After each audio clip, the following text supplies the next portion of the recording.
Ag Day weather, brought to you by AGI Nico. AGI Nico dryers have an average of 1 to 2 pounds heavier test weight per bushel than screen dryers. They can also save you 30% on average in fuel savings. That's money in your pocket. Visit aggrowth.com/Nico for more information. High winds continue to be a big issue across the plains. Matt joins us again. Matt, we're talking winds in excess of 60 miles an hour.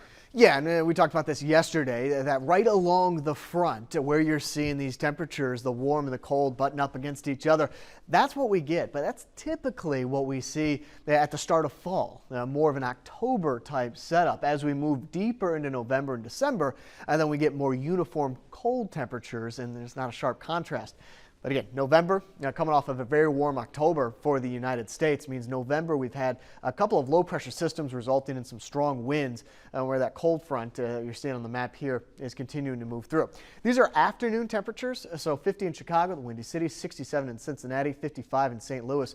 20-degree difference through St. Louis and Memphis. Doesn't sound like a lot, but then you go into Oklahoma and you see a similar contrast with our temperatures as well. That contour is very, very tight. 53 in Tulsa, 79 in Dallas. So strong winds as we transition from the warm back down here to the south and the west to the cold up into, I should say, the south and the east, and the cold up there to the northwest. As for the temperatures in the morning, I start to see that cold air really funnel in from the north down to the south. Still rather mild in parts of Florida, but also the southeast. Give it another day or two, and we'll see that cold air extend all the way back down and encompass portions of Tennessee, as well as into Mississippi and Louisiana. As for tomorrow afternoon, seeing more of the 40s and the 50s. Still high temperatures right about freezing. So you look at Bismarck or even Fargo, North Dakota, temperatures are going to be down in the cellar for the next couple of days. As for the precipitation estimate, so this is going to line up right where we were talking about those strong winds, those 40 to 60 mile per hour winds.